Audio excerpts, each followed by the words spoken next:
listening to the House by the Video Store podcast.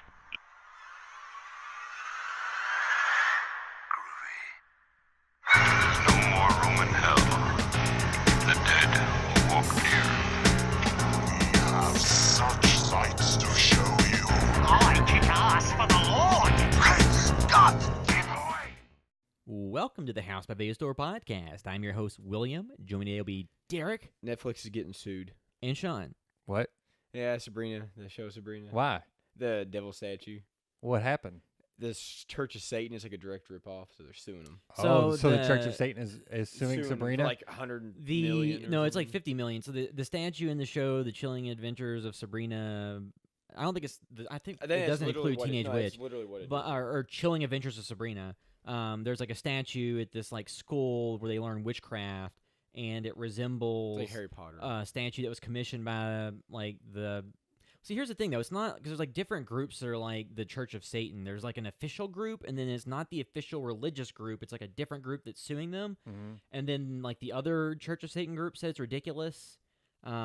And I don't know where I fall on that because I mean you can show a bunch of religious stuff and get away It'd with be it. like if you we filmed a short in some grandparent's house, and there's like Jesus. but on a they crucifix. recreated the statue almost But completely. is the with small statue like tweaks. the statue is a specific artist's creation, not And like not known imagery, right? Yeah, and in the past 50 years. I mean, but Yeah. it's also been based on other artwork and Yeah. stuff or similar Yeah, to. But it's- if you watch any like ancient mysteries, you've seen it. But yes. But on this episode, we'll not be discussing that. We'll be discussing maybe. Overlord, which, we're not getting this on the week after it came out, but it's been out in theaters for a couple weeks, and it's not doing huge box office, so it's something that probably won't be in theaters all that much longer, but we will give our thoughts on that movie and why you probably, if you want to see it, should see it in the theaters before it's gone. Yes.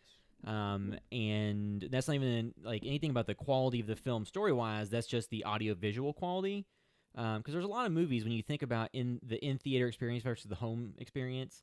There's a lot of them where it's like, I don't really give two shits. I mean, seeing things in theater is nice, but it's also really nice just to open up Netflix or Amazon and hit play and not have to go anywhere. But some movies, I think, that have like a lot of awesome sound design and sound effects and visuals, because like Mission Impossible, That's something Fallout. you need to watch in the theater. It's obvious out of it now. that was a movie that I was so glad that I went and saw it on the huge ass screen with Yeah. the sound stuff, because that And the movie, the visuals, I mean, just all of it, was something that was worth seeing in theaters. And regardless of what you think of Overlord, when we get to that, people and art, like we've talked on this podcast multiple times, we want the movies budgeted between like 10 and 50 that are aimed at $10 and $50 million budgets that are aimed at adults that aren't franchise properties. So when those movies come out, if they're of quality, they probably should be supported so that the studios will see that and say, okay, let's make another one.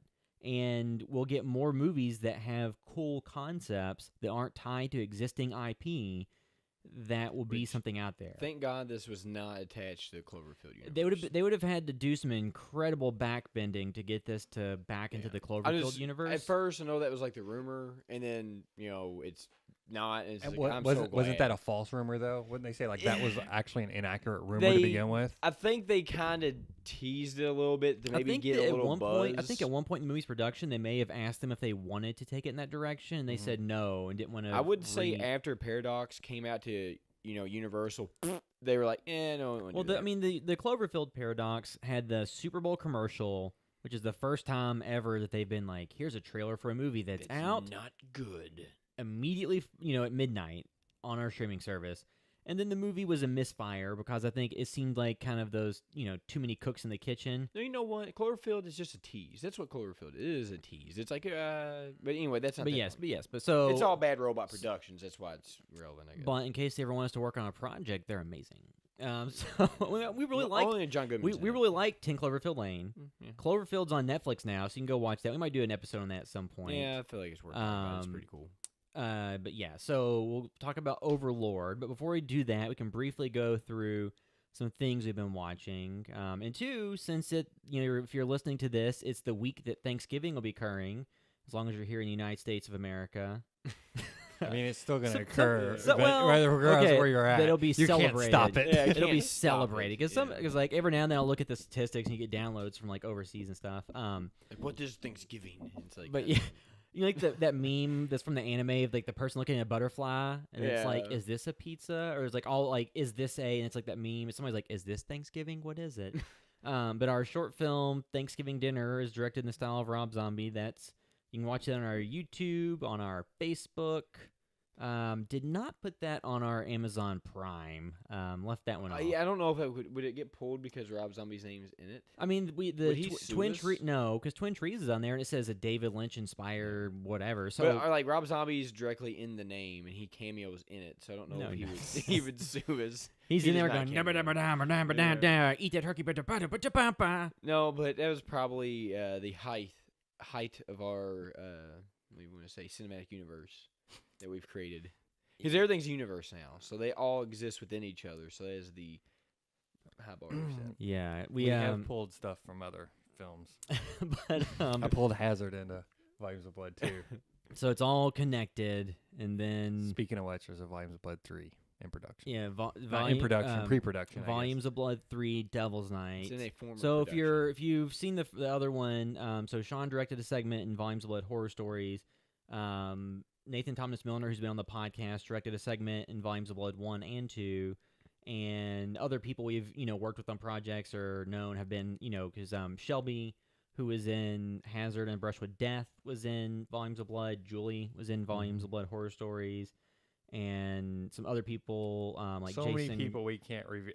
Aside from me directing it, like there's so many people we can't even review. We couldn't even review that second one, even if I wasn't in it. Yeah, Or it didn't direct a segment. yeah. So, Could I review but it? basic, but yeah, you could, because I know you would be unbiased. but the at the end of the day, if you're interested in that, they have an Indiegogo campaign going on. So if you go on Facebook to Volumes of Blood, you can get up to speed of that and see if that'd be The something. you're first two are interested on in. Prime, right? So They were the last time I looked. you so can just see if that's your thing or not.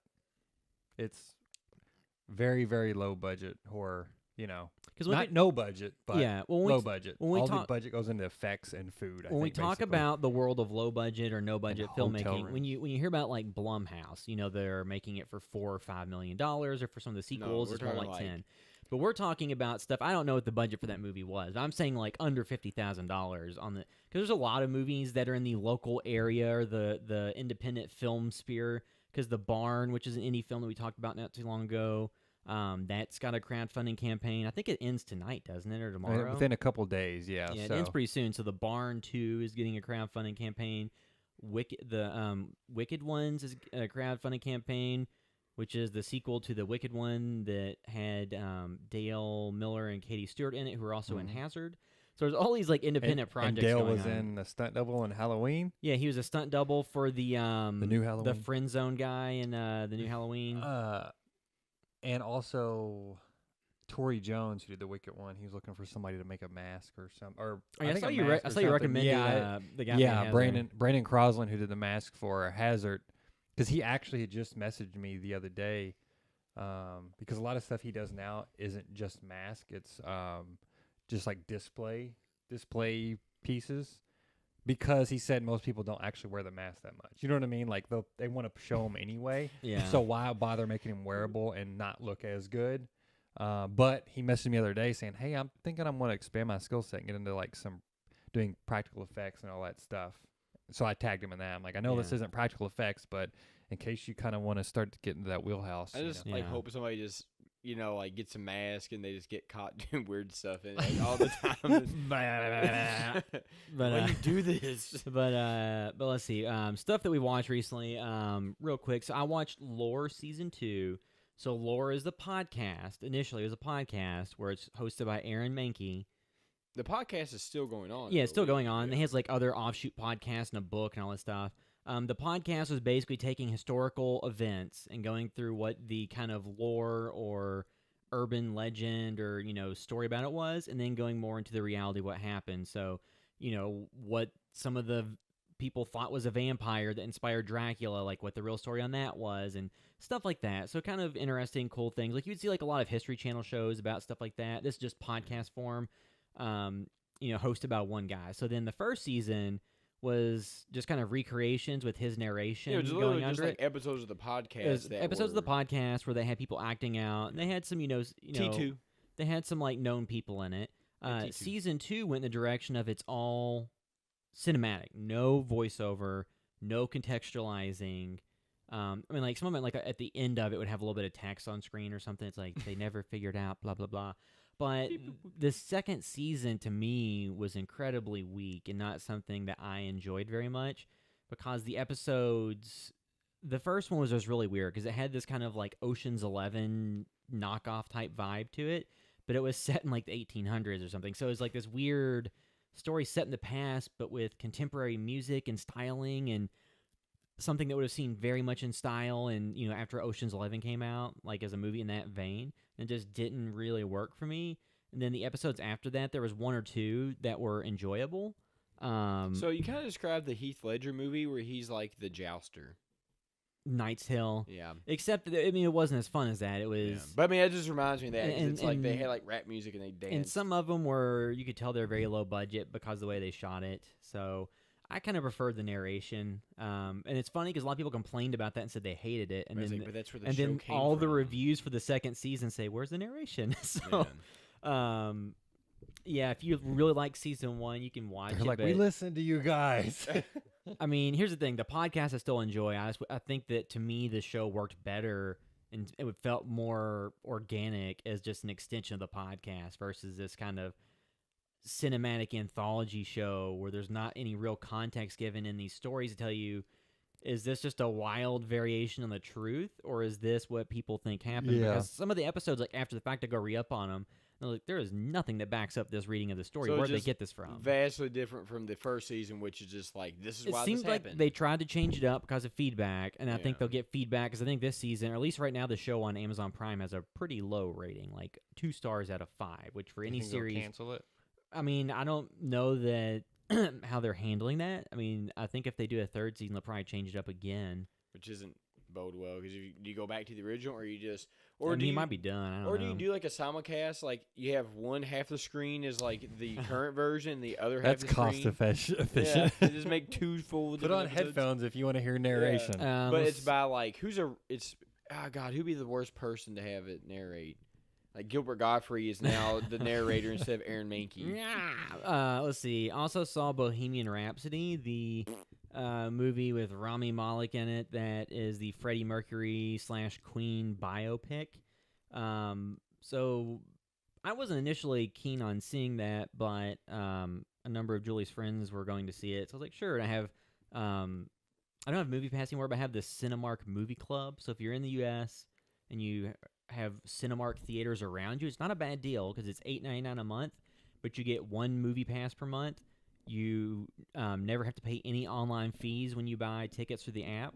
You get 20% off concessions, and tickets never cost you any more than $8.99. If they're matinees or whatever, it's just the cheaper price.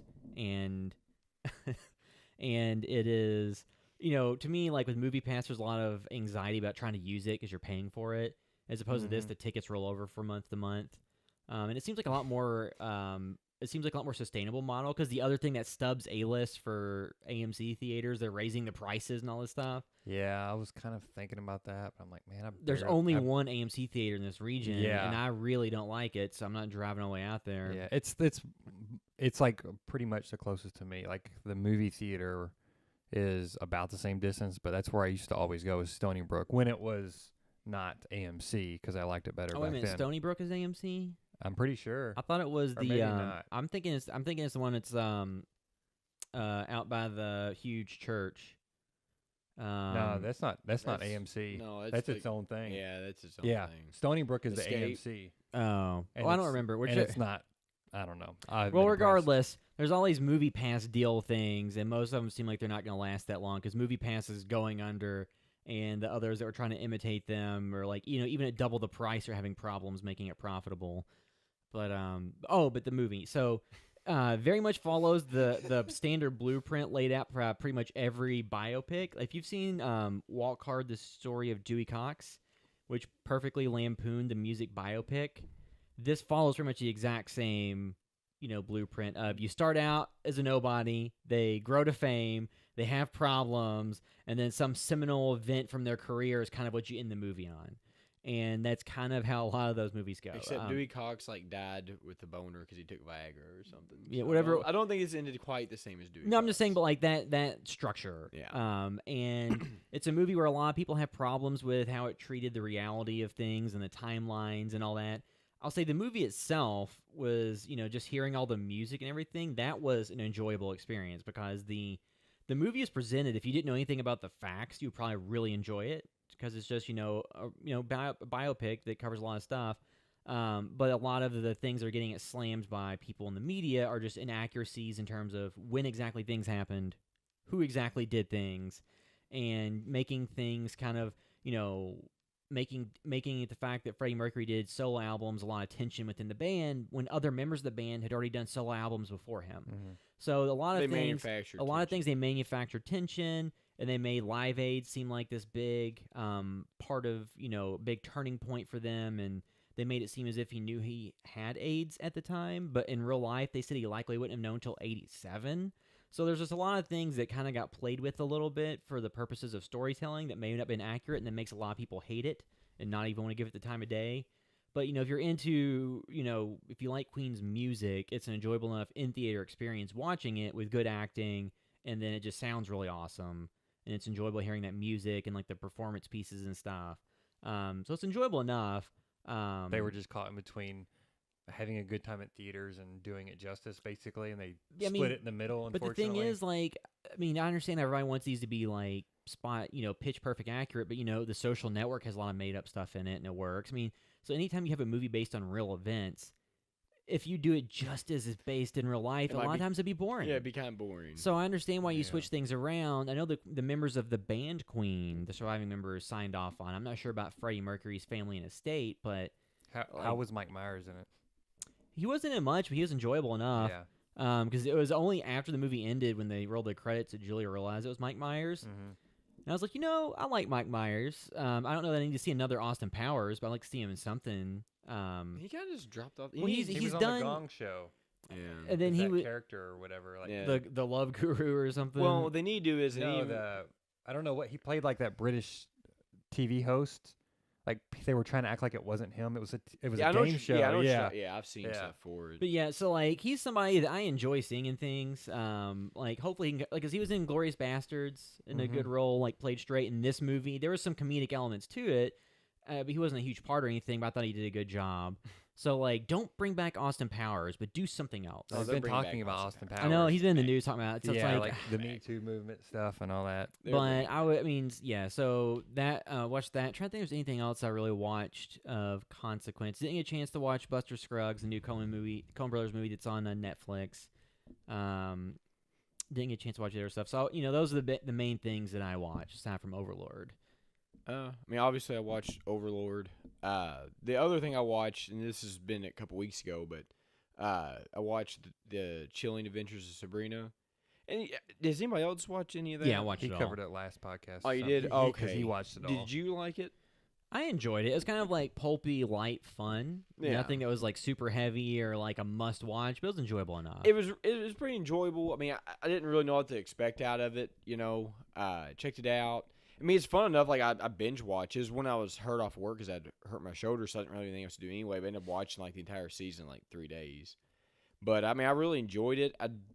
It's just one of those things where it's like it's almost a little too soap opera-ish for me by the way like everything is. So it's like I get that you had to do that, but I'm more interested because I've never watched any of the Harry Potter movies, but I feel like this is just the dark version. It's evil Hogwarts. Yeah, that's what I'm saying. I just feel like this is the evil version of Harry Potter, which is probably more enjoyable. I don't know, like I said, I'm not a Harry Potter fan or care anything about it, but I just kind of the vibe I got from it. So I wonder.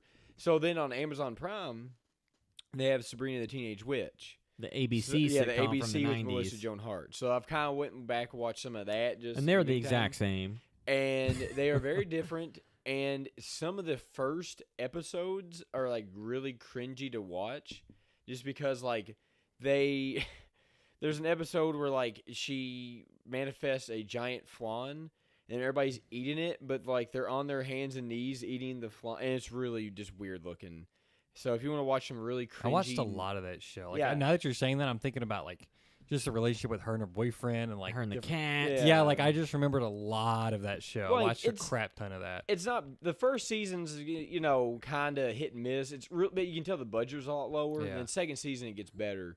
But yeah, we watched because I remember watching a lot of that because that came on like ABC, TGIF or whatever. and then it Right. eventually went to CW where it went to die. My friend Barrett, you know Barrett, right, William? Yeah.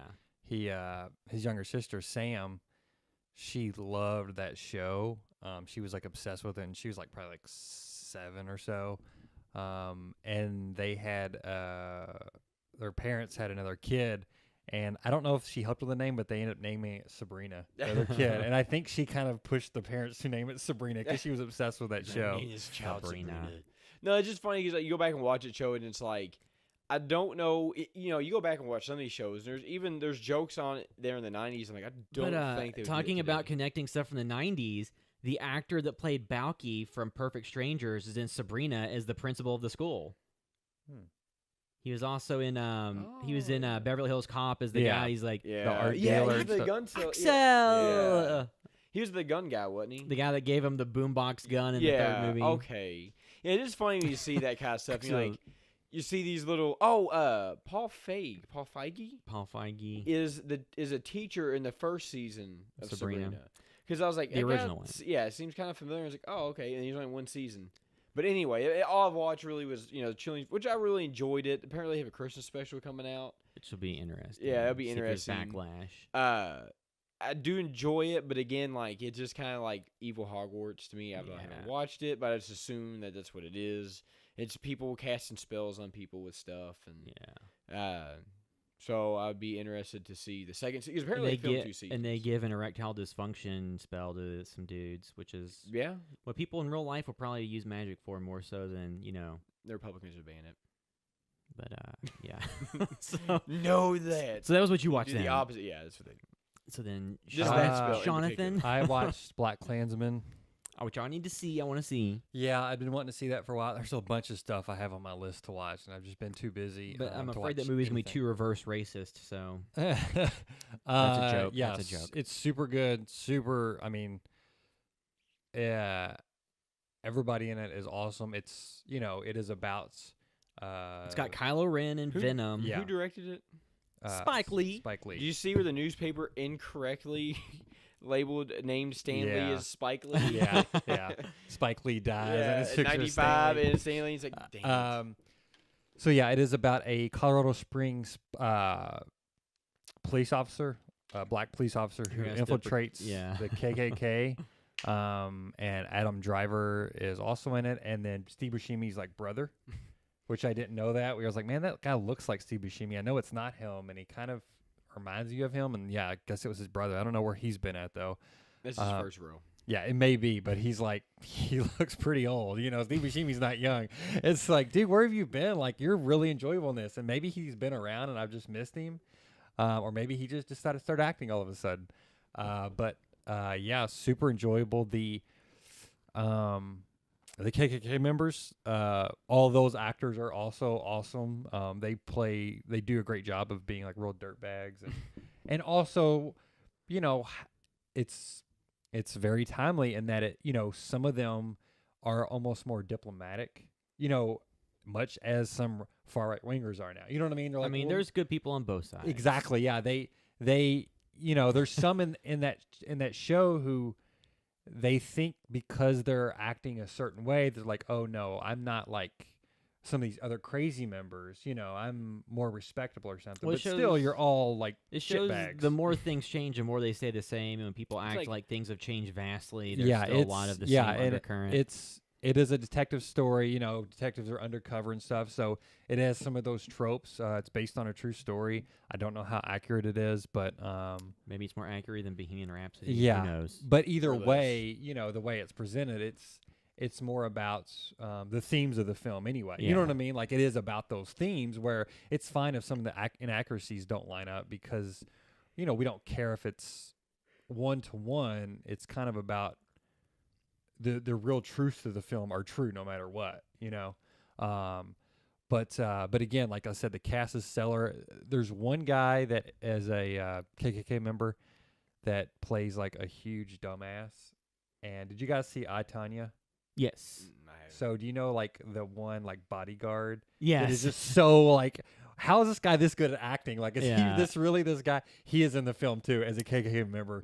So you can imagine like playing basically the same type of character. Like the guy that lives in like their parents' basement and is Ye- like a slob, but then they claim they're an international Yeah. spy who knows all kinds of stuff and has bedded hundreds of this women. dude is awesome in both movies, Derek. You need to watch one of these movies just to see this guy because he just seems like he is a dude they pulled off the street. And they're like, oh, we got to put him in the film because it's like, I'm not going to name any names, but it's like putting certain people from high school in. Yeah. Just being like, Yes. is this person real? And it's like, they have to be because they're just so 'Cause, like, they just nailed the You've got role. to sit in there. It looks like they've never ran a mile in their life.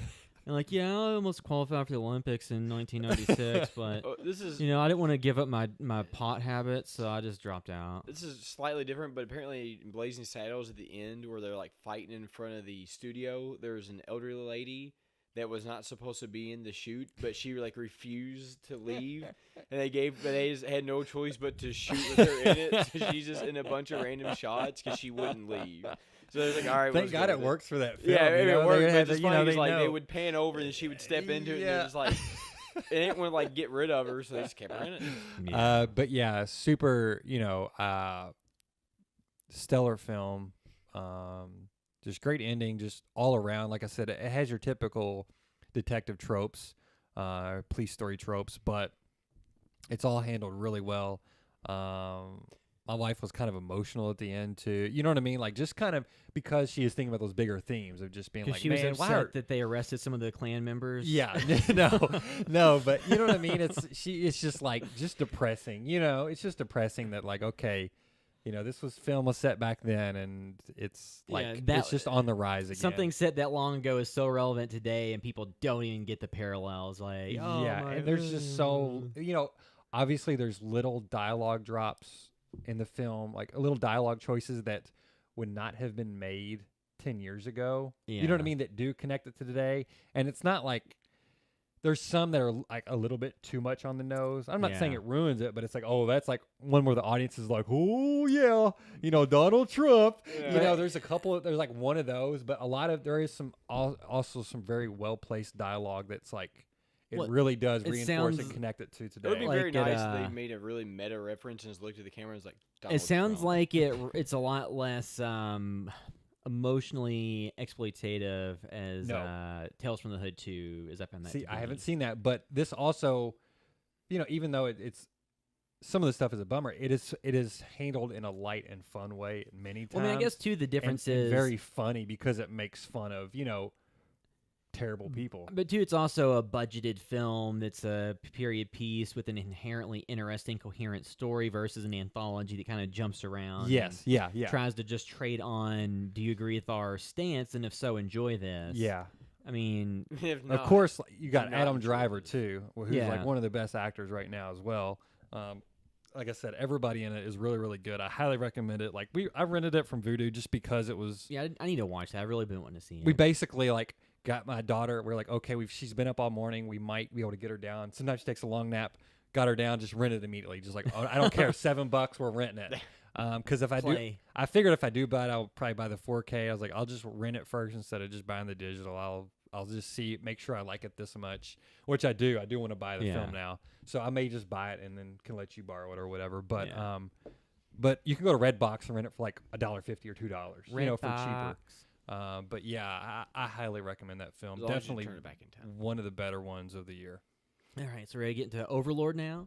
Sure. So we will hold the spoiler talk till the end. We mentioned that we're going into spoilers because this is a movie that hopefully, if you're interested in it, you haven't watched a ton of the trailers, or you haven't, because like the thing is, a lot of these movies, the trailers spoil some, but not all. The trailers show a little. I mean, I understand they had to show what they did to set the tone for what this movie was, because it's called Overlord. It's set in World War II. So I You I have know to set that- context. Yeah, but I know there's somebody somewhere that just heard the name, got what it was about, went and watched it, and was like, "What is this about?" And like, there was upset that what it was. So Didn't basically, understand that it was in an imaginative. The basic universe. concept is that American troops are getting dropped behind enemy lines in France, in World War II France. prior to D-Day. The day before. The day before to take down a German communications tower, and in the course of trying to complete their mission, they run across something they didn't expect. And if you want to find like, you can think if you've played like the Wolfenstein games, Castle Wolfenstein, or Derek's referenced that movie Frankenstein's Army a lot, or Some of my favorites. so it's just kind of Obviously. it's one of those movies where Bad Robot, so J.J. Abrams production company, it's a World War II soldier type horror movie action genre mixed film. with horror genre. this and it is- does it in a way where I would say it's more of a real movie Yes. than just the pure horror version of this. Yeah. This is if you took the horror elements out of this, you still just have a really Movie.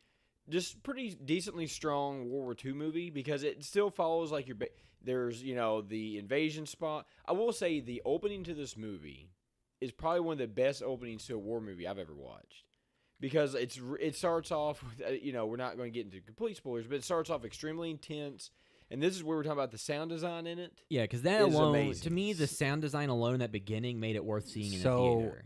I don't know if it's just basically just me thinking about. I don't know if because I feel like it was weird for this to come out around Veterans Day too. Yeah. A little bit weird for me It because seems- I had literally just listened to a audio interview with Elvis Mitchell.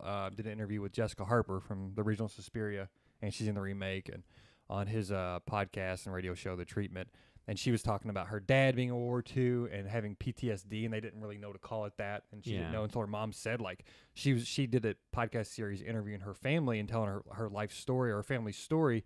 And she said, I didn't even know until I interviewed my mom here recently. Her mom's like in her 90s, of course. And she said, yeah, she never actually called it that, but that's why Dad was so mad sometimes in that outburst. He had PTSD. I don't know if it's because I've been thinking about different things, like Arnie and Chad are in the we're in the army and stuff. And Yeah. I don't know why, but the opening of this film too, I had to get past the opening to get into the more fun stuff because it was handled so much like a real film It felt and, like- not like a It's very comparable Schlocky. to this is very on the same level almost as Saving Private Ryan in that. So I would say in But that it's, opening. it's clearly it's it's but definitely also- the same scope, but it's the same. yes, you but know. I mean, they don't so have, for they didn't have me, the budget, but for me it's too. on the same. Have you scope. seen Dunkirk? Yes. So again, watching that film, and I don't know if I'd heard discussions or what. I think I talked about it in the podcast, but like that being PG-13, I think at least for me, and I see why that was PG-13 now, and things shift because kind of the natural thing that people do out of these films once they watch them so many times, it's just about the gore and effects. Like Saving Private Ryan as a kid, It's all about that D-Day scene. yeah, the D-Day. Yeah. You're like, oh, awesome! Look at this guy! Look at this guy! And then you get older or whatever. I've interviewed plenty of vets when I worked in the news. You know what I mean, and talked to people and stuff. So it's one of those things where it's like, okay, I actually prefer that Dunkirk stayed PG-13, and not that I wanted them to shy away from it, but it's just how some of that can be taken. And the beginning of this film, it being a horror film in your mind, it's like, am I just supposed to be like enjoying all this gore of these soldiers being tore up? Like I had a lot of stuff kind of at odds in my mind while watching like the first like 20 minutes because it was really good and played like a real movie. But back in my mind, I know this is just all in service of a genre film. You know what I mean? Of being Well, a yeah. horror But see, genre. I kind of took this in the same way as almost like I did with Fury, and Fury is also very comparable to this too, because the lead character is like your everyman who is not.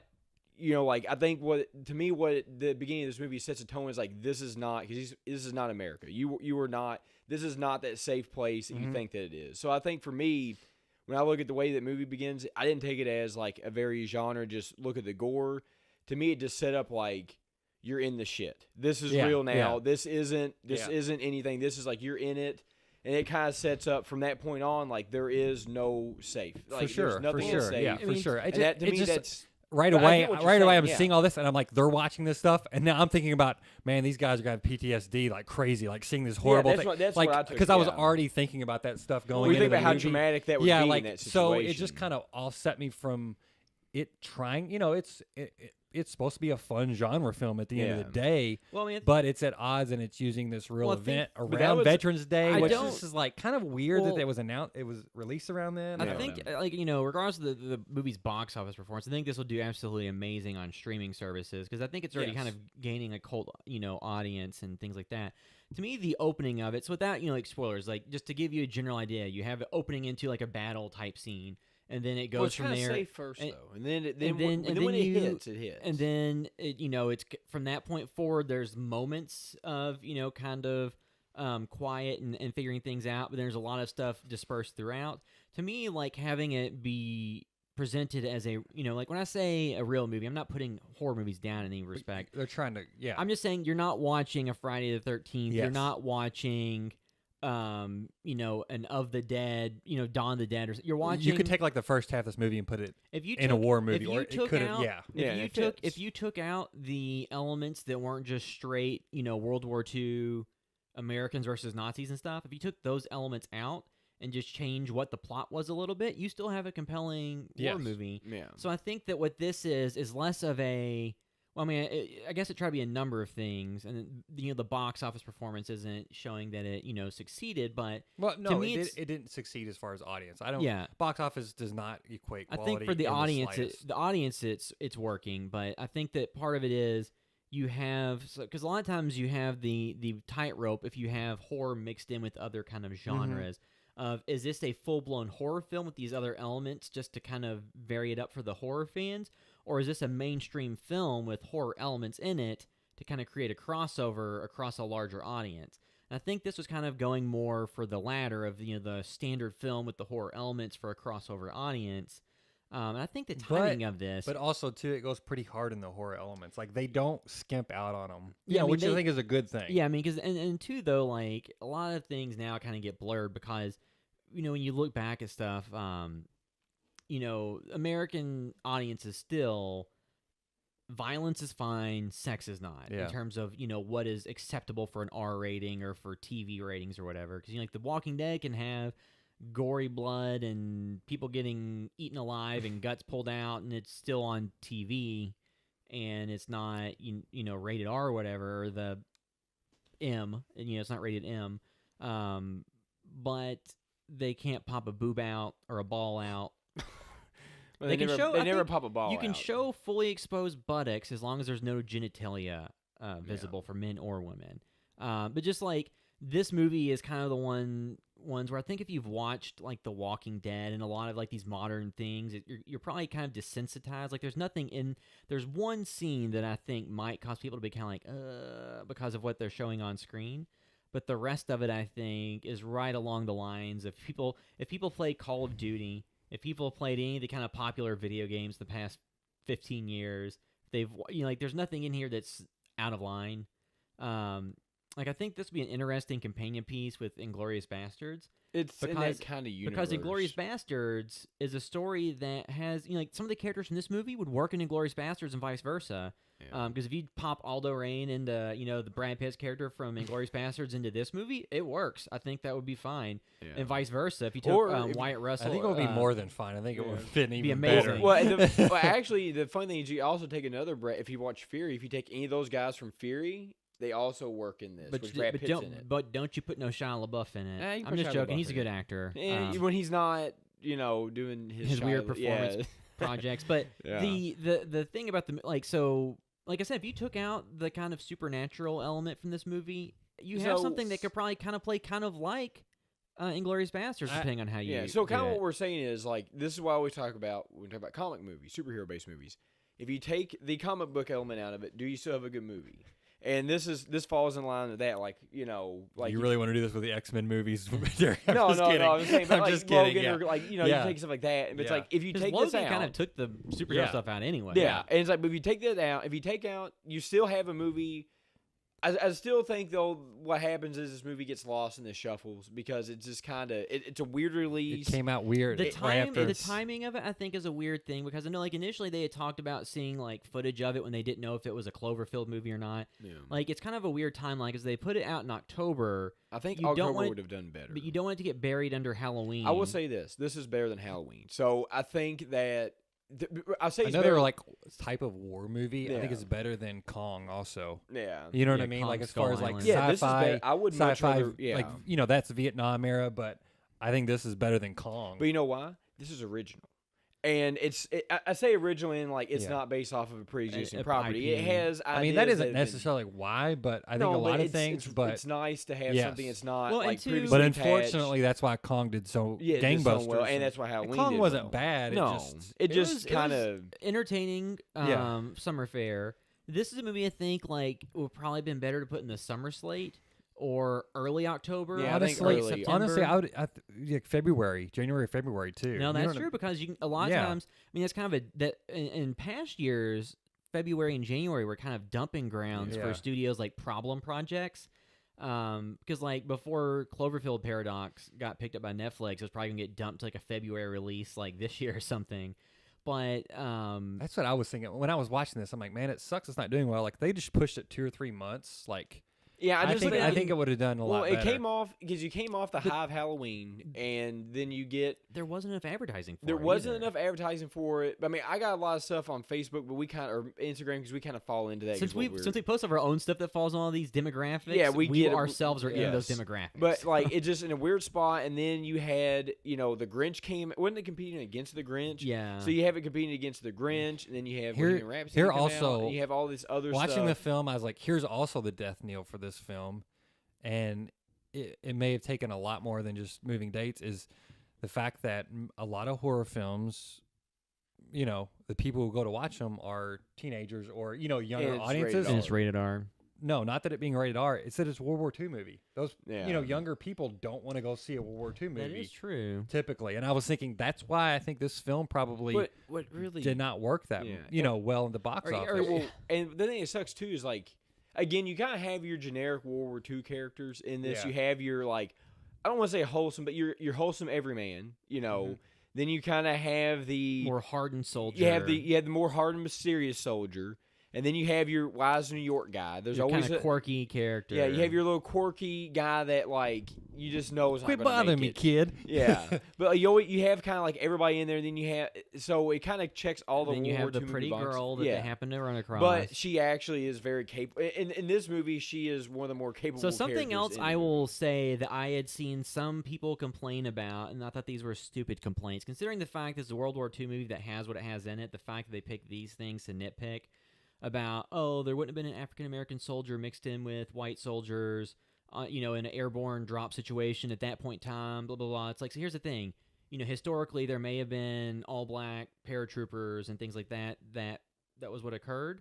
But the story that they set up was such that wasn't the point at all. This was clearly not a literal story. Yeah. And therefore, having a little, like, maybe the reason one of the characters was on the trip because he spoke French. I mean, there's a lot of things that you don't take in, like, so people nitpick that. And then, like, the female character being capable and all that stuff, like, oh, it's a Me Too movie. It's, it's like, no, here's the thing. Did you realize that there's women in the French Resistance that had brass knuckles that had guns into them? I mean, here's the thing, like, though. whatever. That's they like don't know, I only saw a little bit of that, but this is very You much. just need to ignore those It's- people and it's not a- even it's acknowledge very them. I mean, it's very much, a World War II movie through a little bit more of a contemporary lens. Yeah. It's not. Yeah. This ain't John Wayne. But like I enjoyed it. None of that stuff took me out of it, or made me think No. about it for a single second. But to think that there couldn't have been any capable women involved in the World War Well, I'm II not saying effort- that No, they- no. I'm saying those people are like that. But It's like, yeah, okay. they're we just- shouldn't even acknowledge them Yeah. because there's no point. There's no Yeah. point. Like you're not going to win against those people. No. they're just trying to. They're just Well, mad. I've They're mad at even- the they're in world it- and mad at themselves, and they're they're in just it- finding people to take it out they're on. in it for the lulz. Yeah, so Yeah. don't even. But this is one of those movies that we kind of talked about, earlier in the year. And I've been really excited for it, and this is kind of what happens with like Mandy. Like you see this movie, maybe Suspiria with you because I know it's one of the movies you're the most hyped for all year. And it's like you wait for this movie, wait for this movie, and wait for this movie, and finally see it, and then it's like where Mandy kind of surpassed my expectations and what I thought it was going to be. I really enjoyed it. Because Mandy was just It was not a what I festival thought- darling, and But again, like there's so much I could have been disappointed with it, and this kind of fell in the same thing because like if anybody's listening to the podcast, they know I love Frankenstein's Army. It's like one of my favorite. So I was kind of expecting that going in. This is not on the same level. It's a much different story. This is the overall better movie than Frankenstein's Army. But it being different, I think actually made me like it more. Well, and- Because I was going in expecting like Castle Wolfenstein 2.0, and it kind of was, but wasn't. So I think I'm glad I liked a lot better what I got because I've already seen other stuff. So 'Cause, this was slightly different than what I thought it was going to be. Yeah, and then the movie. So the main character's Boyce, I think, is a not a super compelling character because He's your everyman. He's just like kind of your point of view character and the one that you're like, oh, okay, so more of the everyday guy, that's not the cold-blooded killer. It's more of the green rookie that's in this scenario. that kind of matures as the situation goes and rises to the occasion. That was probably pronounced this wrong, Jovan Adepo. And then Wyatt Russell was Ford, who's more of the like experienced soldier that they don't really know his backstory. He's just there because he's like a demolitions expert, and he's Kurt Russell's son. And when I watched this movie, like when he had like some facial hair and stuff, and like some of the shots, like, oh, I totally see that is that relation there. Not just the way he talks and some of the things he did. It's like, yeah. So here's the thing, though. Here's a complete divergent topic. There's been years where like, let's do an Escape from New York remake. If you do end up doing that, and if they decide to go through with it, how do you not cast the son of the lead who looks like and could pull it off? But who also proved that in this movie he's good. He's a good act. Yeah. So I mean, he was on like Black Mirror and some other movies. Have you guys watched 22 Jump Street? He's in there, no. right? Yeah, he's great in that. He's But- really, really funny. And then Everybody Wants Some. Have you seen that? He's in Cowboys versus Aliens too. I Yeah, think. Everybody Cowboys Wants v. Some is Aliens. very good as well. But it's just like, so at this point, it's like I didn't even, for whatever reason, just it went past me until I saw that for this movie, people don't know he's being Kurt Russell's son. It's like, so if they make an Escape from New York, here's the thing you could do: have Wyatt Russell for flashbacks and Kurt Russell for present day. And then have it be like Escape from Earth or whatever, and then have John Carpenter score it. Or I don't know if he's up to directing a movie like that anymore. Then you had. Speaking of which, you see that Kurt Russell Santa Claus movie coming in? Yeah, Netflix? I actually want to see. So that. I saw what's so funny was I saw a bunch of reviews saying, "Oh, Santa's a DILF now," as in a dad I'd like to f. Well, I just like how he complains about the fatness. He's like, "Why does everybody do this?" Anyway, this is not a Santa Claus movie. So go through the rest of the cast. Or anybody Well, else well, you there's wanna one jump- guy that's in a bunch of stuff, but I don't know how to say his name. Who? That guy. He's in a. Oh, Waffner. Yeah. What all is he in? So it's Is like he, one just, of, he's one of those guys. I don't know everything. he's been he was in Ghost in the Shell as Yeah. Batu. Hmm. He was Euron Greyjoy in Game of Thrones. He's just kind of a recognizable face because he's been in a bunch of different. stuff. But yeah, so like it's a good cast, and they let's see. Then the one guy who was in it was from Agents of Shield, like the photographer guy. It's like, where did I recognize him from? It's like, oh, it's from Agents of Shield. And then there's other characters in And there. who wrote and directed this? Different writer? It was directed by Julius Avery, and he it only was directed written one by of the films, right? Billy Ray, Mark L. Smith. Yeah, those are the two writers. So, Well, watching this film too, I was thinking like, there was nothing extremely. This is a genre film, and it sticks to genre conventions as far as like World War II movies and horror films as well. So it's nothing, unconventional like say Suspiria or some of your other films that feel more. I don't want to say experimental, but organic in certain ways.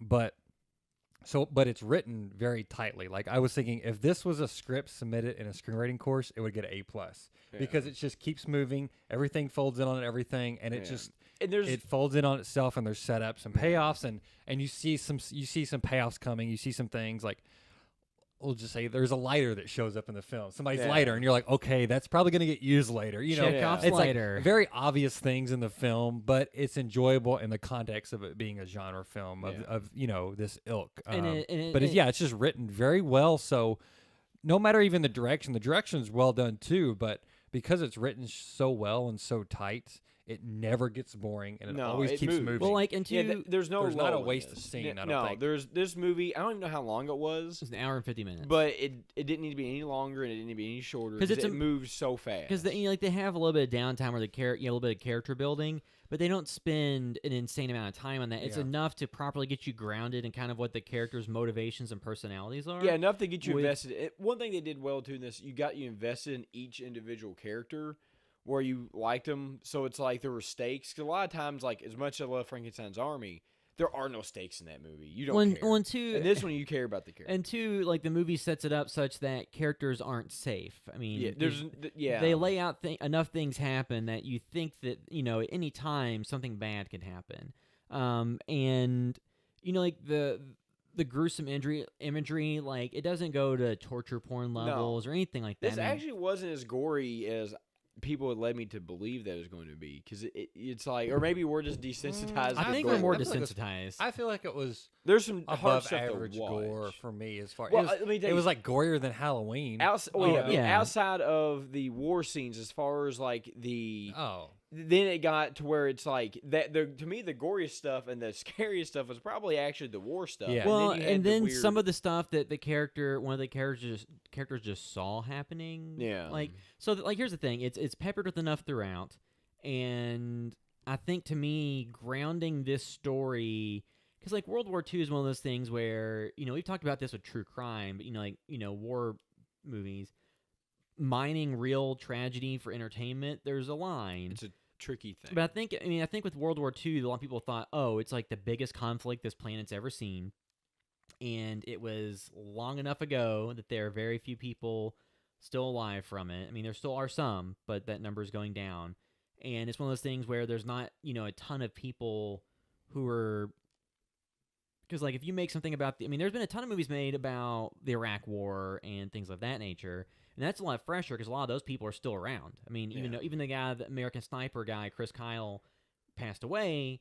Like, that was just after somebody shot him. Like in recent years, like all these movies about the current war situation, there's a lot of people being depicted or situations being depicted where people are still doing that today. Yeah. Or just did that and still it's fresh on their mind.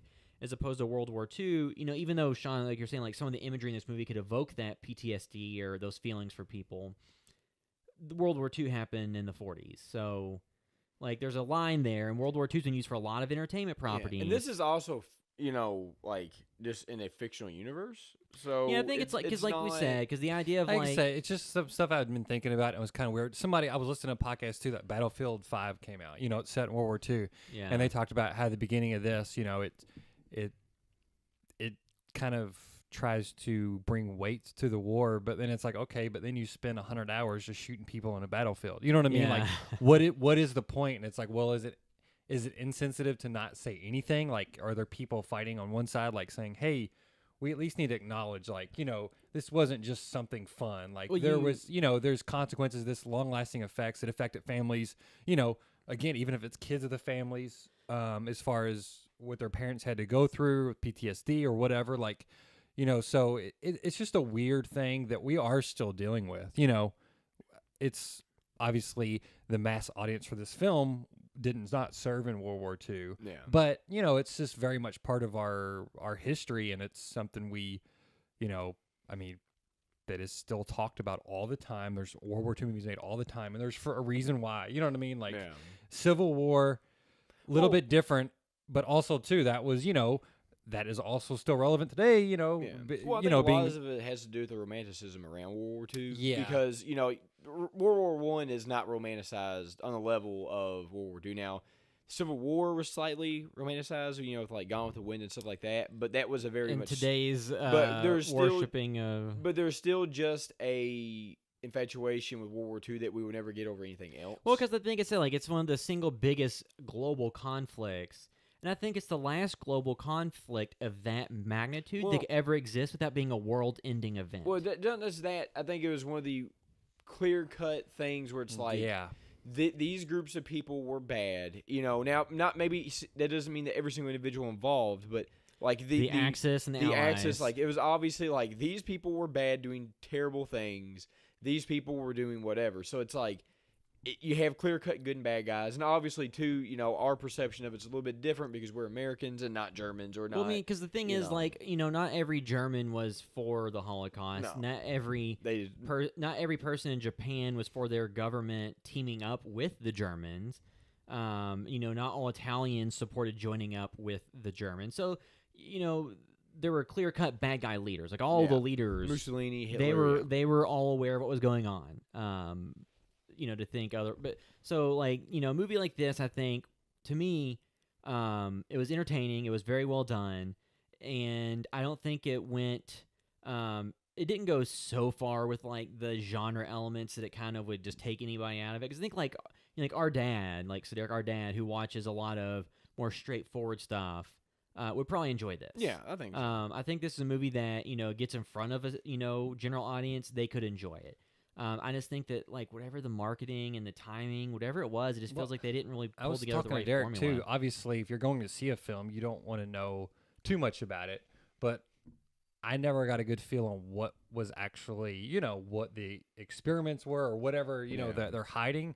And I feel like some audience members, they may have got more people in the seats if they would have leaned more heavily into exactly what it is, Or and I'm not saying I want that, but sometimes some audience members need that push to see like, hey, instead of just knowing it's a World War II movie with some horror elements and something mysterious, They need to know exactly what it is. maybe lean into like exactly what's going on and like, oh yeah, also it's a war movie. You know what I mean? Instead of selling it so much as a or war I think film. the reverse way to do that, which I think would not maybe be the appropriate way, is to not get into the horror elements whatsoever and sell this as a straight war movie. And then, but then you would I think you would get a bunch of backlash. you would get a bunch of because 60-year-olds in there you'd that's be like, what what? the F? Yeah. Well, then you'd have the situation like, Especially saying, or- oh, this Veterans Day then, World War II film. you get George Clooney and you get John Goodman and you get Bill Murray and you get sold like a $7 Life for Monuments Men. Nobody wants that.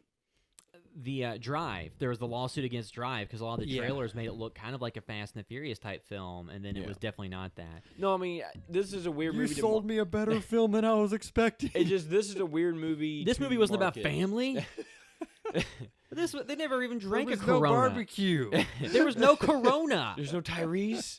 There's no Rock. The color wasn't even painted like a Matchbox card. There was no hot pink on these cars. Nobody took their shirt off. Ryan Gosling never even said bro. Well, I really do enjoy this movie. It is one of those weird things where it's like the marketing was off a little bit. It just seemed like they didn't push it as much. Yeah. So I was only excited for it because I knew people liked it, and that was it. And I was like, oh, that's interesting from Bad Robot, World War II horror film. I didn't even think about any of those things being like, that might be kind of weird. It was just how I walked in the theaters, how the mood I was in, and then the way it opened was like, eh. But like I said, 20 minutes in, I was like, okay, I'm cool. See, but they should have been pushing this. They should have been doing like in-game advertising and all of like the Call of Duties and all the online games to get that crowd mobilized. Call of Duty Zombies mode. Here's an Overlord trailer. They should have been pushing it, at all the genre TV fans and all kinds of people. But yeah, like for some reason, even seeing the trailers, I was like, okay, this could be good. I'm not gonna like have super high hopes, even if it's supposed to be great. It just seems like it is one of those films, and it was good, but for some reason I wasn't excited from the trailers either a whole lot. I don't know what it was about the trailers. There was something about the trailers where they didn't, because this is a weird movie because it's an hour and 50 minutes, but it's shot like you said. It's written in such a way that if you show much of anything, you spoil stuff. This is a weird movie where you can't show much of anything without spoilers. Well, here's the thing. Do they talk about the mission they have to complete in the trailer? I think they should have built that up. I don't think they because did. you don't know the objective. Yeah. You don't know, like, and that's the thing. This film has an objective. The characters have an objective. Yeah. It's just not them caught in a field and there's monsters or something, which it very well could have just been that. There is a story here that, again, like we said, you could take out any sort of supernatural elements and it would still have a good story. Like, that had like objectives. oddly enough, if maybe you already disagree with me, but if you took out the main characters and threw Indiana Jones in it and made it more of a PG-13 audience, like it works in that too. Yeah. Like I could very easily see this being in like an Indiana Jones-ish movie, but it would be more family friendly, But again, like it's not. So yeah, that's what we're actually saying true. is we recommend you go see it. Yes. Even if you don't look super impressed by, the trailers or whatever, because it has awesome sound design. I mean, the visuals visuals are really great, good, well directed. So it's fun enough. It's not like a dour film. It's not super serious, but it's not schlocky at all, really. I mean, the horror elements are pretty heavy in the end. I think by the end of the film, it's like they goes pretty hard. But I think in a refreshing way that you don't see out of modern horror films. You saw this type of horror out of films of the 80s and 90s all the time. it feels like plenty of films from that era. But I'm also gonna say too, like, I'll save the direct reference more to obviously for spoilers section, but to me, at a certain point, it also gets a little more of a Resident Evil like one kind of vibe just toward the very end, and weirdly enough, even kind of like a Captain America vibe, which we'll get more into that. yeah, as I well. saw somebody say this seems like this could have been one of the Grindhouse films. Yeah. Well, and, like, and it this- just feels so much better than Planet Terror, though. Because Yeah, when like- you But this is like this It's is just a more serious. This is a B movie with A quality everything else. well, and two, Yeah. like going back to what you Yeah. said, it's like Grindhouse. I think the difference, because I think like Tarantino with Death Proof made what Grindhouse movies were, in terms of the pacing and the structure and like what they show. So I think he delivered more of the reality of what they were. Rodriguez delivered more of his concept of what he thought they should have been. Or Yeah. what, so well, I this- think the person in reference meant like Yeah. the Tarantino Rodriguez Grindhouse. I Like- think they were saying like it's one of those, not I like think, an actual. So I think Grindhouse. this would be paired with like an Edgar Wright movie for a Grindhouse or something, because this feels like far more of a substantial movie Well, than you have, like I said, the weird thing is you have good cinematography, you have good sound design, you have good acting. This is a B level. Not that all these actors are A-listers, because they're not, but they do not perform like B level actors. This does Well, not I mean- look like a B level. Well, I mean, because movie. like this movie does not have the intent to be schlocky. No. It does not have a machine gun leg person flying in the Yeah. air. So you don't have that level of camp or anything. It's played straight, but still fun. Yeah. So and without I don't want to get into spoilers. I think what I laid out is like pretty much they're going in to complete a pretty straightforward mission that could have been a compelling movie on its own, and then they have these other things that get thrown into the mix. And they don't take it so far that it kind of goes off the rails and is ridiculous. They kind of still keep it grounded enough that in the context it makes sense. Yeah. And to me, like mixing genres like that, it's one of those things where I think you're just kind of, for the most part, when you mix things like something horror, like comedy horror, whatever horror, that tends to hurt the box office, but then still makes compelling, fun movies that are worth watching. So maybe... Because like there's been some mixtures of things that did well. Like hopefully that gets to be more accepted because the movie's budget was $38 million. So it's not, even this movie, because I think worldwide it's only made like $35 million so far. So if it makes $50 million worldwide, it's obviously not making its money back. But through streaming deals and sales, it probably could be profitable. It'll make money. But this movie was a lot less of a risk than Shane Black's The Predator. Yeah. And I think that more movies in this price range would be good because it's a movie that the scale of it isn't huge. I mean, there's huge implications behind what's going on, but what you're seeing on screen is not Saving Private Ryan. It's more focused in on a specific area, and it's not showing you the entire World War II battle. So it's more focused in with high stakes, but it's not like a beam into the sky is going to blow up the planet type stuff. It's more of, here's an objective to complete. If you don't do this, things could go bad. So I like all of that, and I think that's the type of movie, even if you don't like this movie specifically, I want more movies like this made because it's not a $100 million franchise property. It's not a $5 million micro-budget horror. It's something, in between. It's a $38 million, like, adult-focused movie that's an original story, not based on an existing property. So I want to see more stuff like this. But the fact that it didn't do so hot at the box office, hopefully that doesn't warn people away from doing that. But...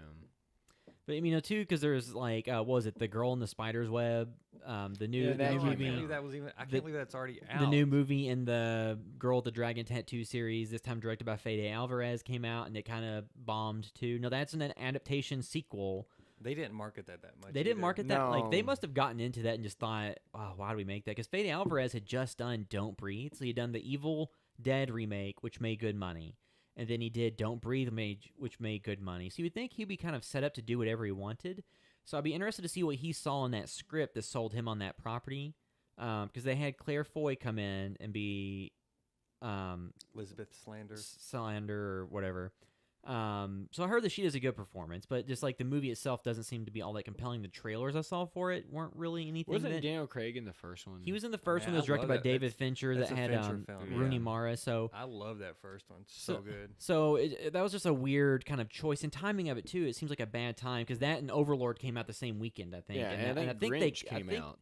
I mean, I don't think that the Grinch was really competing with Overlord for the same audience, no, but when you I have think- something like the Grinch, even I regardless think of good I or think bad, that both still- movies, The Girl in the Dragon's Nest or whatever it was called, and Overlord, like the same weekend, they Hornet's Nest or or something. the whatever it is, they may have hurt each other. The Girl in the Spider's Web, Charlotte's Web, That'll Do Pig. I don't remember, but like, yeah. So I guess we can kind of wrap up our non-spoiler thoughts and give a score on it before we move into spoilers. Yeah. So, giving this a score out of 10, what would you give it, Sean? Wait, Derek, I want to hear yours, Yeah, Derek. Derek, what would you give it? What are Because you you gonna had say? some. What are you gonna You say? had some strong words for this once you saw it.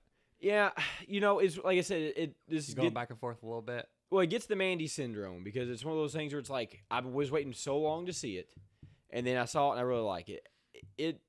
It's one of those things where it's like if this was our year-end review right now, it'd be my favorite of the year. Mhm. It's not that's not saying it's the best movie. It's just if I was going to sit down and say I get to watch any of the movies I've watched all year, well, am I sitting down? This is it. I still would like to watch Suspiria and a couple other ones. Obviously, we probably have some more before the year comes out, but I just really enjoyed it the most of all of them, and it's just because it was everything that I wanted, but not too much. And it's like the biggest one we did recently is Halloween, where it's like Halloween. I just got more of the same when I had it. It was Michael Myers v. Laurie Strode for the what do we think the 5th or 6th time. So this wasn't that. Yeah, 5th time. Yeah, the 5th time. So with it's Jamie like, Lee Curtis there. Yeah, so it's like we've had this, and then if you add in that other Halloween movies, it's like the 6th or 7th time. What was it? Brad Miska? Is that his name? The guy that runs Blaze He Casting. tweeted just because he's like, this doesn't. I don't know if it holds enough weight to make an article about because I don't want to like freak people out, but. He had heard like strong rumors that there's 2 more sequels in the works. It's Yeah. like, oh man. For Yeah. So Halloween. he's definitely not going to die in that second one. Yeah, and it's a little refreshing to get something that's different, just kind of like Mandy, or like when you had Get Out, or something. It's just kind of like, Well, like- out of the box a little bit.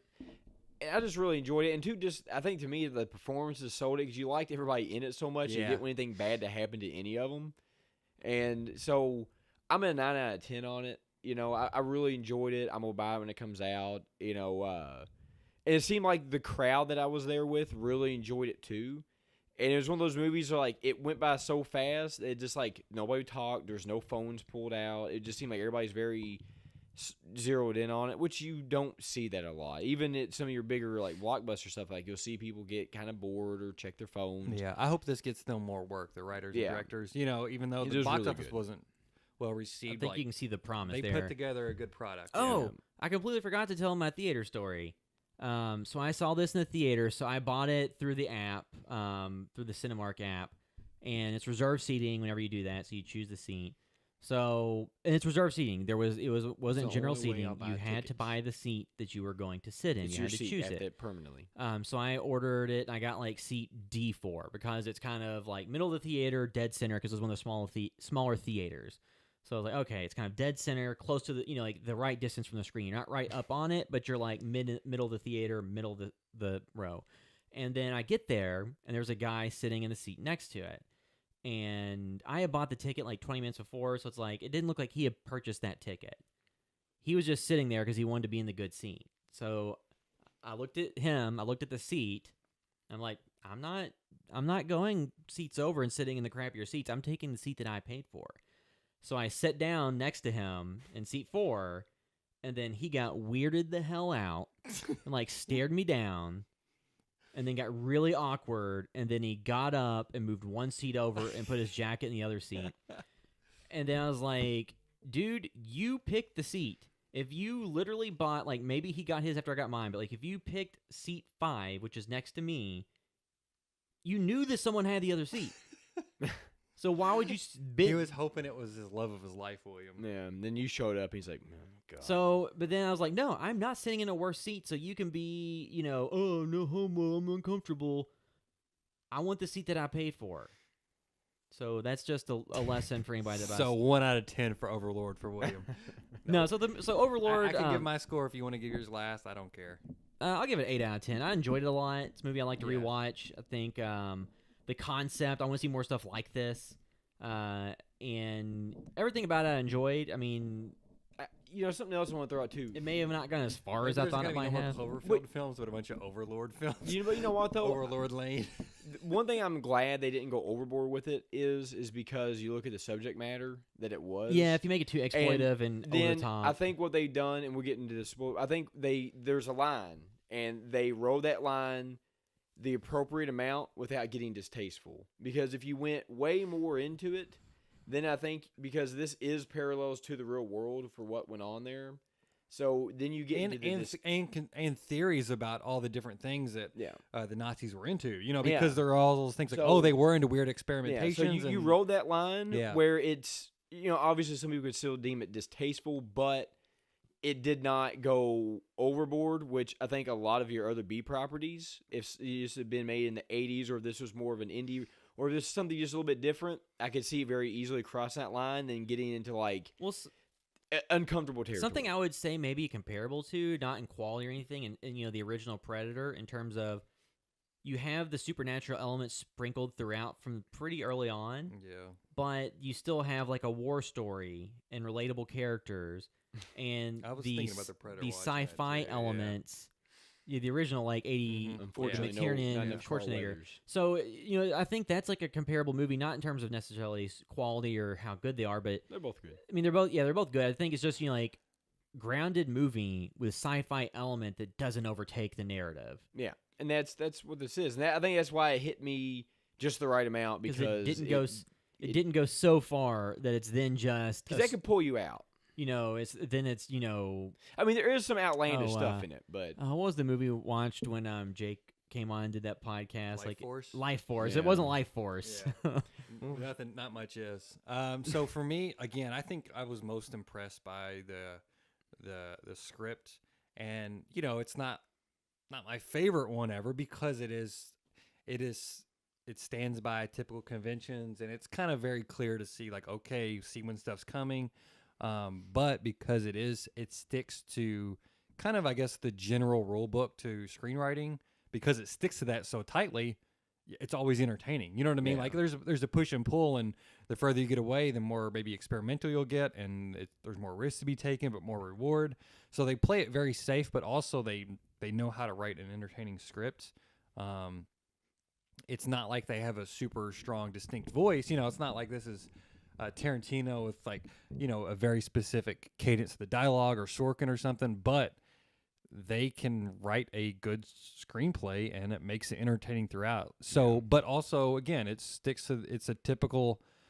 a blend of two typical genre films, and it sticks within those conventions. So for me, there is a ceiling on like how much I will love it, just because it's even something like Ed, you're right. Shaun of the Dead, yeah, a genre film, but it does so many things differently, and the presentation was so fresh in that film. Like that elevates it to me to 10 out of 10. You know, this, it stays grounded a little bit in typical conventions, and it doesn't have like an extremely strong voice, but it does what it's doing very well. So when I walked out, I had this score, and I've stuck with it. But like for me, it's like the highest 8.5 you can get. You know what I mean? Like it's just like it could not doing what it's trying to do. You really don't see many other films like this execute this well. Yeah. You know what I mean? Like it's at that ceiling, I think, as far as being as good of a film as it could have been. Like I can't say, a lot of times we might say, hey, I might have liked it if they did this or this, when it's a typical genre film. For me, I have, I don't know what to say about this film to make it any better. It did what it was trying to I do agree with so you, yeah. well. I agree with you. There's nothing I came out and was like, I wish, because everything that because if anything you'd done extra, it would have pushed it to me into that over the top category, and then it wouldn't have been the same. I will say some of the final fights, I was thinking like it was going a little bit long. Yeah. I thought that like once wasn't a big deal, but literally like everything else, aside from me having some conflicting things in the opening 20 minutes, and again, depending on what you go into the theater and is on your mind, can severely affect your viewing experience on any film. So, I'm sure next time around I'll be at peace with what the film is and not even think about that stuff. Yeah, so spoilers? That'll wrap up our non-spoiler discussion of Overlord. If you're listening via iTunes, you can do us a huge favor and leave a review. Helps other people find the podcast. You can find all the work we're doing at housebyvideostore.com. Find links there to all of our social media accounts, to Facebook, YouTube, Instagram, Twitter, and all that stuff. And you can watch our short film Thanksgiving dinner on YouTube and Facebook. and you can see all the stuff we're putting out there. And if you want to follow us specifically on the internet, you can find me on Instagram at @TheWilliamCaps. You can find me on Twitter and Instagram at MetaWorldDerek. I'm at Blevin Sean on Twitter. And now we'll move into our discussion of spoilers for Overlord. So if you haven't seen it, you want to duck out now because we will cover all the plot points or the things we want to talk about here in the end. Yeah, we're talking about the way it opens which I actually thought was kind of cool because it starts off, if I'm remembering this correctly, it's been maybe 2 weeks since I've seen it. It's like kind of grainy stock, like propaganda, World War II films where they're talking about, that kind of taken to the sea and the air. And then it kind of zooms into the airplane where it just kind of sets you up who the characters are. And it kind of gives you that, like, kind of safe. But then once shit hits, you start getting the shots through the bottom of the airplane. Everything's blown up. The artillery and all that. And it gets really intense. And to me, like, I could see where somebody who had PTSD could maybe be triggered. Because it is really intense. Like, when you go back, and especially, too, not just that, because it's the claustrophobia of that situation, too, because you're in an aircraft. Yeah, there's no way out. You can't let's jump. Yeah, you can't just jump until you're ready because you could be way off as far as where you're supposed to land. So just like and all your buddies are in there and terrible things are happening. So it's like it starts off at like a 10, and it just kind of then you go through the imagery of the forest where you see all the different dead soldiers like stuck in the trees, and it's really just kind of to me sets up from the very beginning like nobody's safe. And you have the instance where like they're kind of at ease for a second walking to the town, and the guy lose somebody. The guy steps on a landmine and blows up, and just again like just how traumatic it would be to be in that situation. And it keeps you on edge. Like, okay. So I guess thinking about this now, it just came to my head. I don't know why I didn't think this earlier. Like, it's another movie where you get kind of one genre that goes into another from dusk till dawn. Yeah. I mean, you have like the kind of crime thriller that has, kind of Tarantino-esque. Now, I will say that one goes into its genre much more heavily than this one does. much more head on. Because that one is You have much, a human at guitar. that point, it is just vampires, and there's some like goofy elements as opposed to this one. It's much more of a straightforward film. They still have to disable a military installation, which is communication actually installation. still that military. It's not like a installation that's supposed to be one thing and it's not. It still is what they're going after. It's still radio, and then so they can have air support. Because basically, the overall story is when they go in there. So the Nazis, they found some underground substance or some substance that was in the soil or that area that, if injected into a human, could bring them back and make them strong and kind of like unwilling zombie monsters. So that was the idea, is that the doctor is performing experiments with it to see what they can use it for, because they could use it to the 1,000-year Reich and to expand the power of Nazis across the whole world. If soldiers die, you can bring them back stronger, or you can make living soldiers stronger. And it kind of appears that once you get the serum, that your body starts to heal, and it seems like you're pretty much infallible to anything except for fire. Yeah. So there's all Or this, getting your head like just blown yeah. up. Yeah. So that's the basic setup, and then they run across people that have had that serum. So basically, they're basically just zombies. It's a different type of zombie. They're zombies, but They're not super your, strong. Yeah, they're zombies. not your more like, traditional. the nemesis from Resident Evil 2 Yeah, they're and more. 3 Like, stuff. they're more, or the tyrant. They're more or like tyrant. Yeah. Which is where I was saying, like, to me, what kind of reminded me of the Resident Evil element is kind of like the Albert Wesker stuff, where he injects himself with it. Because you have one of the cooler scenes is like you have the kind of the douchebag Nazi commander of the town, and he goes to one of the main characters, the woman in the movie, her house, and they kind of exchange sex for him not it's taking. basically she, in order for her brother not to be taken and for him, Tested. I think that was also another good element, because it's like, okay, that puts you in your mind, like, I'm sure that probably happened. You know what I mean? Yeah. Like, so when I say good element, I mean like it made you feel that was something that didn't feel exploitative, that made you think about more horrors of war. You know what I mean? Like, because that was like might, a good thing that yeah. was just like, hey, this is something I hadn't thought of before. Well, and another two- terrible effing thing. and two, at least to some extent. I mean, I know like the guy got away eventually, but he did get the crap kicked out of him for quite a while and got beaten pretty badly. So he did experience some consequence for what he had been doing. The bad thing about though is there's always like a sense where you kind of knew from the beginning that Wyatt Russell's character was not going to survive the movie. So like, he had so there's certain elements in a lot of these movies that kind of make you think that characters are invincible or will live. I mean, he did live to pretty much to the end, but there's characters where they have, traits, aside from like a child or, whatever. There's certain traits that characters have that make them seem like, oh, they'll be the one that survives. And although he only became like charismatic kind of towards the end and was much more focused on the mission than anything else and was willing to self-sacrifice, so you probably assume that might happen. Yeah. As opposed to he wasn't like the swashbuckling, enjoyable Indiana Jones-esque hero. No.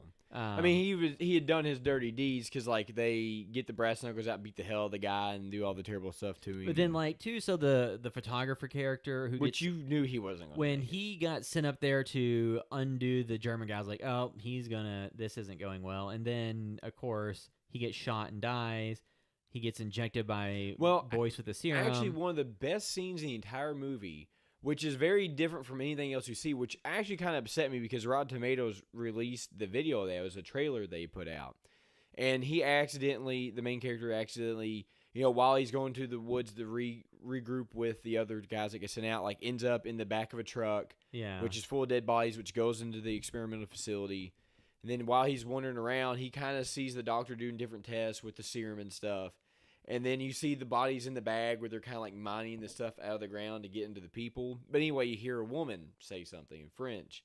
And then you see just a woman's head with her spinal cord hanging out. Yeah. And it's like that, to me, was like a really disturbing, good scene. Like that was... Yeah. And so that's Rotten where... Tomatoes released that clip or Yeah. something? And that's Yeah. where you get to where it's like, this is the point in the movie where... be out of respect to people that didn't have this per se happening, but had horrible things. Like, there's moments in this where it's like you could have went so far into that, or you could have just left that what it was and never revisit it, which I think was the right thing. Well, because I think, too, because the Nazis, I mean, they did do experiments on Yeah. people. It's not known exactly what all they did. But I think that showing just enough of that sets the tables of like, oh, this is some gruesome stuff that's going on here. I mean, it's basically a reanimator. I mean, that's Yeah, what I said yeah. with a zombie. That's You what I know said what? in a zombie Yes. film. It's people coming back, being able to reanimate from the dead. But then I'm they, glad, also- I'm glad you yeah. said But that. when they come because back, it's they can very- talk. Yeah, this Yeah. is very... Well, That's what I certain mean when levels. I say a zombie Yeah, film. this It's is just reanimated. Yeah, this is very much Lovecraftian, reanimator. Just no Herbert West in it. Yeah, I mean, so there was a doctor, but the doctor didn't no, have but a lot Herbert to West do. had a, he was a good bad guy. I mean, I guess too, like an element. A lot of these stories you're talking about, like Wolfenstein and stuff like that. A lot of times, the doctor themselves is the main villain, as opposed to this one. It was Waffner, who was just like one of the ranking soldiers at the base. So I guess it was a nice twist that the main bad guy was just one of the soldiers who then got injected with the serum. Well, But I also because- like too that they kind of set it up to, let everybody get theirs. Because like it wasn't like the doctor just got away. It's like Yeah, he got he killed. was squared off against somebody. yeah, he got I like that they closed all those loops. Yeah, you he know? got squared off with somebody that was more capable than him, and Yeah. he died. And he didn't get this like heroic long No. death. He just he get stabbed in the neck. I can't remember, yeah. It was something like he got choked to death. No, he got stabbed choked with to the death. scalpel. Didn't Yeah, he? then he got choked to death. So it's not Um, like he had a luxurious death. It's kind of like, dude, you just got like. And then and then Waffner, when he comes back, and because he gets shot in the mouth. Because it's when he escapes, which actually one of the best scenes is what was the main character's name? Boyce. When he kind of almost what's the Tarantino movie with Uma Thurman with the chest? Kill Bill. No, not Kill Or, Bill. Pulp Fiction. Pulp Fiction. It's almost Pulp Fiction-esque where he like right in the chest. Yes, the yeah. He needle and injects injects it. the photographer at the Yeah, serum. and then he gets up almost similarly to Uma Thurman, where it's like, Like, "Ugh." Well, yeah. I just love when his head bends back and the effect of Oh, like, it was so good. of like yeah. his I guess his shoulder blades sticking up and his Yeah. neck. Like there was a lot of Resident Evil esque of things that evoke some of the body horror stuff. Oh yeah, that- because and that too was the most horror thing in there. I mean, a lot of that was CG, mix of practical and stuff. But Because it like he looked got good. his body was like his apparently makes you super strong, but it has a much different effect on the dead as opposed to the living. because they hadn't really tested on the living. Yeah. So, But he was so strong that like he broke his neck, and then he starts attacking everybody, and that's where Boyce just comes in and smashes his head with a. That's the point where he becomes like capable in I the mean, movie. but it's like so little dangling plot threads. So they just left his body there at the smashed head. yeah. Do the Allied soldiers, when they get there, then investigate everything and see that and want to know the backstory? And from what we've seen, could his head regenerate? Well, also too, I don't know about that, But also too, you know, at the end of the film, they're like, hey, there was nothing down there. Yeah. They shot the grandmother in her room and presumably just left her body there. Yeah. They could just say she was diseased. Yeah, I guess so. But so But she was very grotesque. yeah, getting back into towards the end of the film too, I almost wanted to send you guys a message, but William hadn't seen it yet. But the one of the final like oneers in the film, which is like one of the few ones that I remember being in there. I remember a couple others, but I thought was like phenomenal. I thought it was incredible. Oh, when It's he's trying to run out of the base. Whenever he's starting to run out and everything's starting to blow up, like they did it all in one shot seemingly, and things are blowing up. And, you know, he's in like the middle of it. Things start blowing up. He's running out. It's blowing up walls and he's running out. And then he runs out of the base on, you know, on the like dirt road. And then as he's running, the tower blows up behind him. Like, I thought that was like, Yeah, that was a I was really like, cool that shot. was fucking killer. Tom Like, I Cruise love that is shot. Probably sitting there like applauding that. Yeah, Just, like, yeah. It feels very. Yeah, I mean, that It- was it's so also Bad Robot. awesome. 'Cause That that's- was the best shot in the 'cause, film. And it should have been there, you know, at the end of the film. Because that was kind of like Mission Impossible Ghost Protocol when he's running like the Kremlin or Yeah. whatever. Yes, yeah. So there's just like, you know, it's cool I action did not. scenes. I did not. I was like, oh, cool. This is going for a while. These explosions. This is awesome, man. They had to time this so well, and I just thought they would end it, and that's fine. But then when they go out and they kind of, you know, that you kind of see the mission being completed behind him to finish off that shot of the tower Yeah. coming down. Like that was just phenomenal. And then, I like, love that. Chloe was a really good character. She was Yeah. awesome. Well, Um, actually, one of the best scenes is like just her when she finally gets her brother out. Then you see the arm grab her and pull her through, which I actually thought was would be wafting. Because people in the theater were like, oh, Yeah. when that happened. But then Ah, it's- yeah, it's- that part made me jump. That was one Yeah. part in the film that I jumped. And then it's that weird just And the kid goes, ah! And Yeah. then takes her running like 'Cause he's Kevin just- McAllister in Yeah. Home Alone. because he's like the mutated soldier that Yeah. kind of, you know, and then it's just her getting chased by him. And she actually, one of the coolest scenes too, is she sticks a gun underneath of his and shoots him. And you see Yeah. it light up the face. And then after that, you know, it obviously doesn't burns kill him. him. Then she gets She the gets a flamethrower, flamethrower and yeah. just burns him down. So It's she like, was that she's a pretty resourceful cool. character that, you know, could take care of herself And then she runs out too whenever they're having the gun battle. And she Yeah. goes out with that like automatic machine gun. And she's just like unloading all of the dudes. Yeah. Like, yeah, that part was awesome. Yeah, she was Yeah. great. She's very capable, and I think that's what Great her character- actress, too. Yeah, it was all very well acted. And Yeah. I think too. The thing is, like, not only were they cool, just you liked the actors, the way they portrayed, because you cared about them. You didn't just want to see. Yeah. Because like toward the end of the film, it's funny because I don't know if this movie intentionally did these little nods or just stuff we pick up because we see so many movies, but you also had a Texas Chainsaw Massacre nod with the hook at the end. Yeah. And like That that, was brutal. was Yeah, because when they brutal. put the character of Ford on the hook, because initially you thought like he's gonna get out of this some way. He's gonna See, to me, it felt kind of like The Thing because you're in there setting all the stuff up, but you're by yourself, and it's like, man, you can't be by yourself. yeah, but I mean they only had two people at that Yeah. point inside. But you know, like when that goes on, you're like, oh man, he's gonna get out of this some way. Then they put him on the hook, and it's like, nope. At this point, the only thing he's gonna possibly do is maybe use the serum. But Yeah. Which he did. but then he was also made the move of, well, we don't want our people to have this either. So everybody just needs to go. Yeah. And he wasn't planning I- to get out anyway. You know, I hate to say this because I love movies above all, but I hope these guys get like some TV work because they've done some, you know, some TV horror. Like if they do a Netflix horror series or something, have them direct a couple episodes and write them. You know what I mean? Yeah. Just I mean- because they scripted so many cool elements like that. Like not just the idea of putting him on the hook, but he tries to pull himself off and he Oh, accidentally puts yeah. himself back on it a little bit because he's not strong enough. He's like so Yeah. weak at that point. Yeah. Like Yeah, they, like they something that I think would be like looking back at this movie, like how could it have been presented better to the audience to be a bigger hit? Because a lot of the J.J. Abrams stuff has been sold as the mystery box element. So if you remember, like Cloverfield was a big viral thing, but you know, back in the not the infancy, but the early days of social media and internet marketing, and you know, for movies and entertainment properties to that level with the alternative reality games and all the stuff around it. It feels like this movie could have been pushed more that way, like a Super Bowl commercial where it shows like soldiers having a normal World War II battle and like, you know, kind of, you know, furious action and make it look grounded and realistic. And then you have the hint of the supernatural. Then I think that gets more attention. Yeah, than I don't maybe know with if the they way just present expect it to ride on the wave of good Publicity. festival press. Well, I you don't know how many festivals. I mean, it got shown at different like Did- And Didn't it it's get- certified fresh. ExpoCon or something. Didn't they like get reviewed at some festivals before? it may, Probably did. it may have. I know they also showed it at some like industry events. I don't know, but yeah, it was just kind of baffling because, you know, this was But I for mean- me just as solid as Cloverfield Lane, you know, in a different way, in a more fun way. But yeah, like you know what I mean. Like as far as the bad robot films, aside from Mission Impossible, like this was, I think, probably more of a home run than Super 8, even though Super 8 was pretty cool. You know, Yeah. like, come on, man, The- put a little bit more behind it. Like, Yeah. you guys The made only- a good film. The only thing I wish they hadn't have shown was where Waff got shot in the face. But And the 'cause way- that was like their big marketing. It's like, to me, like getting to see that actually in the film and not know that See, was I don't coming. remember any of the trailers, so So I don't- remember the trailer showed somebody with their face probably destroyed, but I purposefully tried to avoid remembering or paying close attention, and I didn't know who it was that So, did that. spoilers for another film that probably really doesn't matter. What was the name of the film we saw, William? Written by or directed by, oh my God, the guy that did Ringo, and I guess, Oh, Gore Verbinski, Cure for Wellness. yeah, the end of Cure for Wellness has kind of reminded me of that, just Oh. because of like, by the end of that film, somebody's basically like a monster, kind of like this. It Yeah. reminded me of that, and also too because the era that was set in was, you know, well, that was probably like 50s or something, or maybe Yeah, 40s.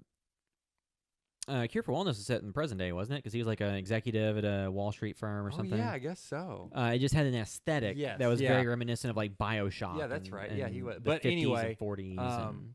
It kind of reminded me of that, but it's like, Yeah. oh, this is a good version of that ending, basically. yeah, not the kind of just this is the villain. Like this would make I mean, Chris, there's already like the Wolfenstein games, but like if not, this is a video game movie. I mean, this is Yeah. kind of. Because, like this and like District 9, there's a bunch of things where they really are video game movies despite not being based on the game. They just play out like this could be a video game story. Yeah, it could be. I mean, that's one thing too is the guy that was rescued out of the lair. Like, you wonder what they pulled out of him and what kind of, because apparently by Does the he end, have any ill effects later? because like by the end of the movie they're saying, oh, you look a lot better. So you wonder what they had done to him at that point. But they Yeah, only you know. had him for like a couple of hours. Yeah. So but- maybe they had just put it in there and Seemed like not they were done just it starting yet. to hook things up. Yeah. Letting his body, I don't know. But yeah, anyway, I don't really have much else to say about Yeah, it. I think we covered all yeah. the kind of plot points. Is that? Yeah, I mean, I can't really think anything else to add, other than the captain in that was also in The Rock.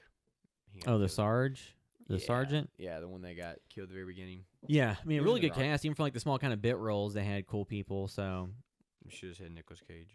but yeah. So I guess that'll wrap up our discussion of Overlord. I don't think we've decided what the next podcast is, but keep an eye out on our social media accounts. We can mention that, and you can see what we'll be doing on the next episode.